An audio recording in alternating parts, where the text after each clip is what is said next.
कथित शराब घोटाले में अपनी गिरफ्तारी को चैलेंज करती हुई अरविंद केजरीवाल की याचिका पर सुनवाई हुई। मंगलवार को सुबह 10:30 बजे सुनवाई शुरू हुई। जस्टिस संजीव खन्ना और जस्टिस दीपांकर की बेंच ने सुनवाई शुरू की और दिन भर क्या क्या हुआ, सबसे पहले हम आपको ये बताते हैं। दरअसल लगभग 10:30 बजे के करीब बेंच की सुनवाई जो है, बेंच ने सुनवाई शुरू की और उसके बाद लगभग 2 घंटे बेंच ने जो मूल याचिका है जिसमें गिरफ्तारी को चैलेंज किया गया है, उस पर सुनवाई की गई। शुरुआत में ये कहा गया कि जो पैसा है वो सुप्रीम कोर्ट ने पूछा कितना है, तो ये बताया गया कि लगभग 1100 के करीब जो है 1100 करोड़ रुपया पूरा प्रॉपर्टी अटैच की गई है। और ये भी कहा गया कि अब जो तो उसके बारे में जब पूछा गया सुप्रीम कोर्ट से कि पिछली बार आपने कुछ और अमाउंट दिया था, ये 100 करोड़ था, ये इतना कैसे बढ़ गया, तो उन्होंने कहा कि इसमें जो फ़ायदा पहुंचा है उसको भी हमने कंसीडर किया है।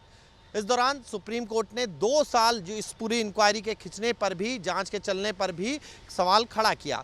उन्होंने कहा कि किसी एजेंसी के लिए ये सोचने का विषय है कि कैसे 2 साल तक इंक्वायरी यहाँ पर अभी तक चल गई है। इसके अलावा जो ईडी ने कहा, ईडी ने गोवा का एग्जाम्पल दिया कि अरविंद केजरीवाल वहाँ एक 7 सितारा होटल में रुके और वहाँ पर जो खर्चा था वो किसी ऐसे शख्स ने उठाया जिसने कैश में डील किया था। लेकिन सुप्रीम कोर्ट की जो बेंच है उसने कई सवाल खड़े किए ईडी के सामने भी। उन्होंने ईडी से पूछा कि अभी तक क्या डायरेक्ट एविडेंस है या क्या तमाम जो उन्होंने अभी तक एविडेंस पेश किए उनको किस तरीके से उन्होंने कंसीडर किया है। इसके बाबत जो है वो कई दस्तावेज भी जो है सुप्रीम कोर्ट ने ईडी को देने को कहा है। उसके बाद लगभग 12:30 बजे दूसरी सुनवाई शुरू हुई। हालांकि उससे पहले एसजी तुषार मेहता ने इस पर ऐतराज़ जताया कि अंतरिम जमानत याचिका पर जो है सुनवाई नहीं होनी चाहिए, क्योंकि एक आम आदमी और मुख्यमंत्री में फ़र्क नहीं किया जा सकता। लेकिन कोर्ट ने कहा कि ये असाधारण समय है, यानी कि चुनाव का समय है। तो इस पर जो एसजी तुषार मेहता है, उनका ये भी कहना था कि एक किसान के लिए उसका जो खेत में फसल खड़ी है उसकी कटाई भी बहुत महत्वपूर्ण है। एक किराने के दुकानदार के लिए उसकी दुकान भी बहुत महत्वपूर्ण है। लेकिन जो सुप्रीम कोर्ट ने कहा वो एक बड़ी बात थी। उन्होंने कहा कि 5 साल में आम चुनाव एक बार होता है और ये वक्त वापस नहीं लाया जा सकता। इसके बाद 12:30 बजे सुनवाई शुरू हुई। दोनों पक्षों ने अपनी अपनी दलील रखी।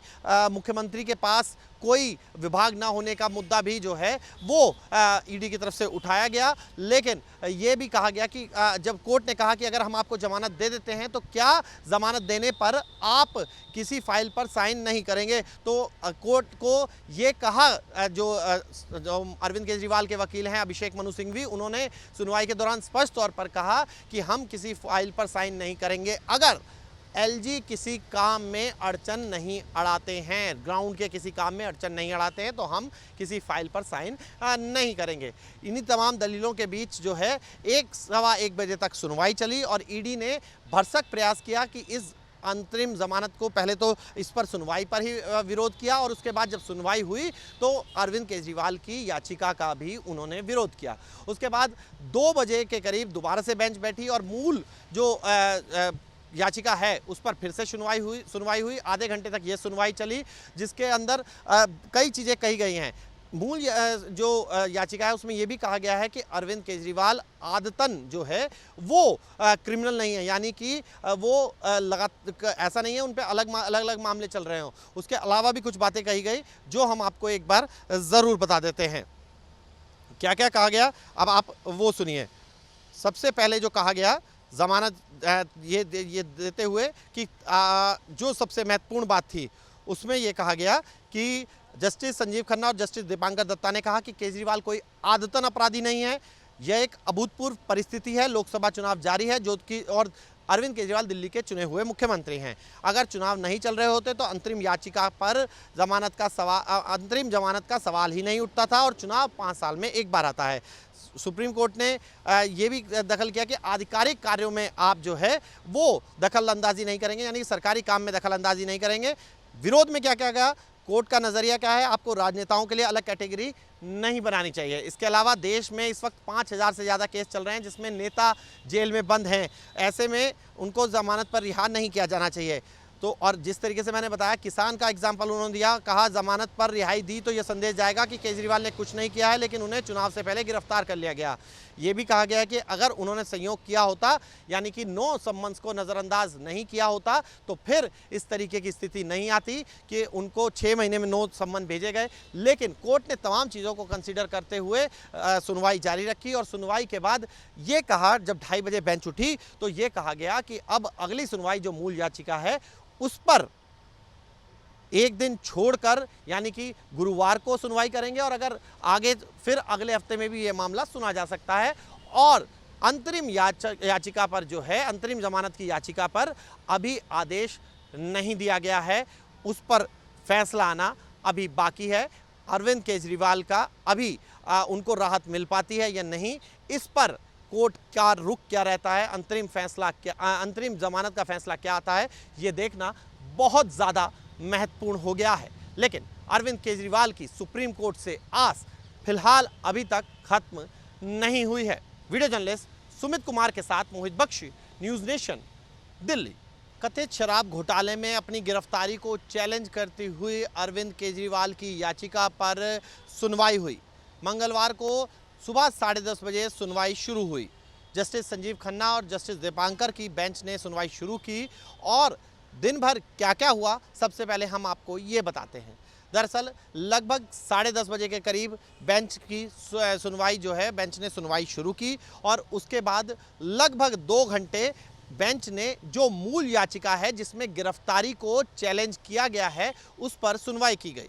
शुरुआत में ये कहा गया कि जो पैसा है वो सुप्रीम कोर्ट ने पूछा कितना है, तो ये बताया गया कि लगभग 1100 के करीब जो है, 1100 करोड़ रुपया पूरा प्रॉपर्टी अटैच की गई है। और ये भी कहा गया कि अब जो तो उसके बारे में जब पूछा गया सुप्रीम कोर्ट से कि पिछली बार आपने कुछ और अमाउंट दिया था, ये 100 करोड़ था, ये इतना कैसे बढ़ गया, तो उन्होंने कहा कि इसमें जो फ़ायदा पहुँचा है उसको भी हमने कंसिडर किया है। इस दौरान सुप्रीम कोर्ट ने 2 साल जो इस पूरी इंक्वायरी के खिंचने पर भी, जांच के चलने पर भी सवाल खड़ा किया। उन्होंने कहा कि किसी एजेंसी के लिए ये सोचने का विषय है कि कैसे 2 साल तक इंक्वायरी यहाँ पर अभी तक चल गई है। इसके अलावा जो ईडी ने कहा, ईडी ने गोवा का एग्जाम्पल दिया कि अरविंद केजरीवाल वहाँ एक 7 सितारा होटल में रुके और वहाँ पर जो खर्चा था वो किसी ऐसे शख्स ने उठाया जिसने कैश में डील किया था। लेकिन सुप्रीम कोर्ट ने की जो बेंच है उसने कई सवाल खड़े किए ईडी के सामने भी। उन्होंने ईडी से पूछा कि अभी तक क्या डायरेक्ट एविडेंस है या क्या तमाम जो उन्होंने अभी तक एविडेंस पेश किए उसको किस तरीके से उन्होंने कंसीडर किया है। इसके बाबत जो है वो कई दस्तावेज भी जो है सुप्रीम कोर्ट ने ईडी को देने को कहा है। उसके बाद लगभग 12:30 बजे दूसरी सुनवाई शुरू हुई। हालांकि उससे पहले एसजी तुषार मेहता ने इस पर ऐतराज़ जताया कि अंतरिम जमानत याचिका पर जो है सुनवाई नहीं होनी चाहिए, क्योंकि एक आम आदमी और मुख्यमंत्री में फ़र्क नहीं किया जा सकता। लेकिन कोर्ट ने कहा कि ये असाधारण समय है, यानी कि चुनाव का समय है। तो इस पर जो एसजी तुषार मेहता है, उनका ये भी कहना था कि एक किसान के लिए उसका जो खेत में फसल खड़ी है उसकी कटाई भी बहुत महत्वपूर्ण है। एक किराने के दुकानदार के लिए उसकी दुकान भी बहुत महत्वपूर्ण है। लेकिन जो सुप्रीम कोर्ट ने कहा वो एक बड़ी बात थी। उन्होंने कहा कि 5 साल में आम चुनाव एक बार होता है और ये वक्त वापस नहीं लाया जा सकता। इसके बाद 12:30 बजे सुनवाई शुरू हुई। दोनों पक्षों ने अपनी अपनी दलील रखी। मुख्यमंत्री के पास कोई विभाग ना होने का मुद्दा भी जो है वो ईडी की तरफ से उठाया गया। लेकिन ये भी कहा गया कि जब कोर्ट ने कहा कि अगर हम आपको जमानत दे देते हैं तो क्या जमानत देने पर आप किसी फाइल पर साइन नहीं करेंगे, तो कोर्ट को ये कहा जो अरविंद केजरीवाल के वकील हैं अभिषेक मनु सिंघवी, उन्होंने सुनवाई के दौरान स्पष्ट तौर पर कहा कि हम किसी फाइल पर साइन नहीं करेंगे अगर एलजी किसी काम में अड़चन नहीं अड़ाते हैं, ग्राउंड के किसी काम में अड़चन नहीं अड़ाते हैं, तो हम किसी फाइल पर साइन नहीं करेंगे। इन्हीं तमाम दलीलों के बीच जो है 1 सवा 1 बजे तक सुनवाई चली और ईडी ने भरसक प्रयास किया कि इस अंतरिम जमानत को पहले तो इस पर सुनवाई पर ही विरोध किया और उसके बाद जब सुनवाई हुई तो अरविंद केजरीवाल की याचिका का भी उन्होंने विरोध किया। उसके बाद 2 बजे के करीब दोबारा से बेंच बैठी और मूल जो याचिका है उस पर फिर से सुनवाई हुई। आधे घंटे तक ये सुनवाई चली, जिसके अंदर कई चीज़ें कही गई हैं। मूल जो याचिका है उसमें यह भी कहा गया है कि अरविंद केजरीवाल आदतन जो है वो क्रिमिनल नहीं है, यानी कि वो ऐसा नहीं है उन पे अलग अलग मामले चल रहे हों। उसके अलावा भी कुछ बातें कही गई जो हम आपको एक बार ज़रूर बता देते हैं। क्या क्या कहा गया अब आप वो सुनिए। सबसे पहले जो कहा गया जमानत ये देते हुए कि जो सबसे महत्वपूर्ण बात थी उसमें ये कहा गया कि जस्टिस संजीव खन्ना और जस्टिस दीपांकर दत्ता ने कहा कि केजरीवाल कोई आदतन अपराधी नहीं है, यह एक अभूतपूर्व परिस्थिति है। लोकसभा चुनाव जारी है जो कि और अरविंद केजरीवाल दिल्ली के चुने हुए मुख्यमंत्री हैं। अगर चुनाव नहीं चल रहे होते तो अंतरिम जमानत का सवाल ही नहीं उठता था और चुनाव 5 साल में एक बार आता है। सुप्रीम कोर्ट ने ये भी दखल किया कि आधिकारिक कार्यों में आप जो है वो दखल अंदाजी नहीं करेंगे, यानी सरकारी काम में दखल अंदाजी नहीं करेंगे। विरोध में क्या क्या गया, कोर्ट का नज़रिया क्या है, आपको राजनेताओं के लिए अलग कैटेगरी नहीं बनानी चाहिए। इसके अलावा देश में इस वक्त 5000 से ज़्यादा केस चल रहे हैं जिसमें नेता जेल में बंद हैं, ऐसे में उनको ज़मानत पर रिहा नहीं किया जाना चाहिए। तो और जिस तरीके से मैंने बताया किसान का एग्जाम्पल उन्होंने दिया, कहा जमानत पर रिहाई दी तो यह संदेश जाएगा कि केजरीवाल ने कुछ नहीं किया है, लेकिन उन्हें चुनाव से पहले गिरफ्तार कर लिया गया।